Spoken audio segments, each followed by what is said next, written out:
Welcome to Agarwal Editorials. Today we are going to discuss the topic Enhancing Governance the Digital Way. तो what is here in this topic is कि हम देख रहे हैं कि India में हम ऑलरेडी डिजिटल गवर्नेंस लाने की कोशिश काफ़ी टाइम से कर रहे हैं, ला भी रहे हैं, कुछ सेक्टर्स में ला भी पाए हैं ताकि हम अपनी सिटीज़न की सर्विसेज और गवर्नमेंट वर्कफोर्स कैपेबिलिटीज़ को इम्प्रूव कर सकें। तो इसकी जो भी सक्सेस पब्लिक सर्विस डिलीवरी की जो सक्सेस है वो बेसिकली दो चीज़ों पे डिपेंड करती है, स्किल्स और कॉम्पिटेंसी गवर्नमेंट एम्प्लॉयज़ की। तो हम देख रहे हैं ऑल्दो हमने काफ़ी चीज़ें इसमें मतलब कॉन्कर करी हैं या हमने काफ़ी एफर्ट्स करे हैं, काफ़ी इनिशिएटिव्स लिए हैं, बट फिर भी अभी काफ़ी एफर्ट्स की ज़रूरत है ताकि पूरा पोटेंशियल अनलॉक कर सकें डिजिटल गवर्नेंस का।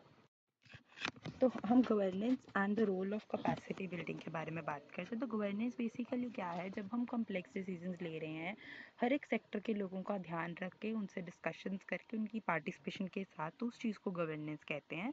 हमारी मॉडर्न गवर्नेंस और पॉलिसी मेकिंग में हमने हमेशा से देखा है जो चाणक्य के गवर्नेंस प्रिंसिपल्स हैं फ्रॉम अर्थशास्त्र, उनका हमेशा से इन्फ्लुएंस रहा है। अब हमें क्या ज़रूरत है कि हम डिजिटल टूल्स को हर एक गवर्नेंस के लेवल पे इंटीग्रेट करके उसका पूरा फ़ायदा उठा सके। Capacity building in digital governance, तो एडॉप्शन ऑफ डिजिटल टूल्स। तो डिजिटल गवर्नेंस जो है उससे पूरा एक तरह से कायाकल्प ही कह लो हो जाएगा काम का, क्योंकि पहले काम हर चीज़ जो ऑन ऑफलाइन हो रही है कि मतलब कागज़ों के साथ इन सब चीज़ों की डिसीजन मेकिंग भी एक डिफरेंट तरीके से हो रही है। अब वो चीज़ें सारी बदल जाएंगी एकदम, उसमें कम्युनिकेशन, वर्क फ्लो एफिशिएंसी और डिसीजन मेकिंग अच्छी हो जाएगी डिजिटल टूल्स के साथ। तो evolving digital worlds demand the governance roles continuously adapt their skill sets. तो इसमें की इनिशिएटिव्स क्या लिए गए, जैसे कि आई गॉट कर्मयोगी जो 2020 में आया, वो क्या है, वो एक ऑनलाइन ट्रेनिंग प्लेटफॉर्म है गवर्नमेंट ऑफिशियल्स के लिए, जिसका फोकस एरिया है कि गवर्नमेंट ऑफिशियल्स डाटा एनालिटिक्स सीखें, public administration and digital technologies के बारे में सीखें। एक पर्सनलाइज लर्निंग पाथ उसमें मिल जाता है, अपने टाइम के अकॉर्डिंग जब मन चाहे अपने तरीके से वो चीज़ों को सीख सकते हैं। ई ऑफिस इनिशिएटिव, उससे क्या है कि जैसे हम पहले हम जो फाइल्स खुद लेके जाते हैं, अब हम ऑनलाइन उसको सबमिट कर सकते हैं, लोग वहीं से चेक कर सकते हैं। फाइल मैनेजमेंट का ऑटोमेशन हो गया है, ग्रीवियंस वहीं पे एड्रेस हो सकती है, रियल टाइम कम्युनिकेशन हो सकती है, सारा वर्क फ्लो डिजिटाइज हो गया है। गवर्नमेंट ई मार्केट प्लेस, इसमें क्या है, streamline procurement through online platforms और transparency and ease. Next is digital literacy programs. Government initiatives जो हैं उनसे डिजिटल लिटरेसी बढ़ रही है for e governance, cyber security and digital communication. Challenges in digital empowerment, अब इसमें चैलेंजेस क्या आ रहे हैं, resistance to change.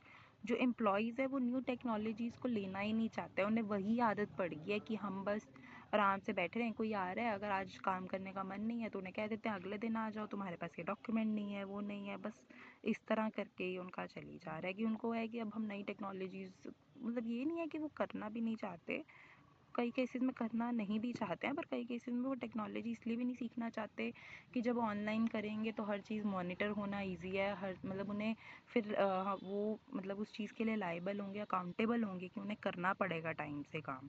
Bureaucratic inertia and wearing enthusiasm require targeted training and support. हमें कुछ तो इंसेंटिव्स या कुछ चीज़ें करनी पड़ेंगी जिससे कि एम्प्लॉयज़ सीखने के लिए तैयार हो। Innovative friendly environment with adequate resources can help overcome the resistance. Then measuring success beyond participation. अब इसमें क्या है कि जो risk of platform like I got Karmayogi है becoming attendance trackers without true outcomes. तो उसमें अटेंडेंस तो मतलब लोगों ये शो हो रहा है कि हो रहा है, बट लोग एक्चुअल में चीज़ें नहीं सीख रहे हैं। Success indicator should include real skill application and job opportunities, not just performance reviews. मतलब ये नहीं हो कि अगर आपने बस वीडियो चला के छोड़ दिया या चीज़ें आपने कोर्सेज चला के छोड़ दिए तो उससे आप सीख रहे हो। एक्चुअल में रियल स्किल एप्लीकेशन और जॉब अपॉर्चुनिटीज़ से ही पता चलता है कि आपने एक्चुअल में सीखा है या नहीं। Digital divide, access to high speed internet, अब कई लोगों के पास जैसे कि रूरल एरियाज़ में हाई स्पीड इंटरनेट नहीं है, तो इसलिए डिजिटल टूल्स लिमिटेड उसमें ही रह गए हैं। तो इंफ्रास्ट्रक्चर गैप्स भी हैं जिसके कारण डिजिटल गवर्नेंस में इंक्लूसिविटी नहीं आ पा रही है। देन साइबर सिक्योरिटी, ये सब चीज़ों के कारण साइबर अटैक्स और डाटा ब्रीचेस के भी रिस्क बढ़ जाते हैं। Employ training in cyber security protocol is essential for robust governance systems and continuous learning is there. Rapid technology जो एवोल्यूशन है उसमें अब डायनेमिक और एडाप्टिव ट्रेनिंग प्रोग्राम चाहिए, मतलब रेगुलरली आपको सीखना पड़ेगा तभी आप एक कॉम्पिटेंट वर्कफोर्स बन सकते हो। इसलिए ये सारे चैलेंजेस हैं डिजिटल एम्पावरमेंट में। तो चैलेंजेस इन डिजिटल एम्पावरमेंट क्या थे? Resistance to change, measuring success beyond participation, digital divide, cyber security and continuous learning. A perspective for the future. तो अब हम क्या देखते हैं कि इंडिया की digital governance has a strong foundation but is more required to maximize its potential.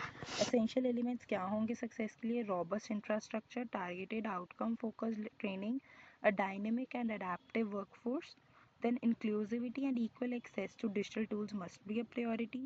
Achieving a governance model that is accountable, transparent and citizen focused depends on equipping every employment for a digital era. Thank you.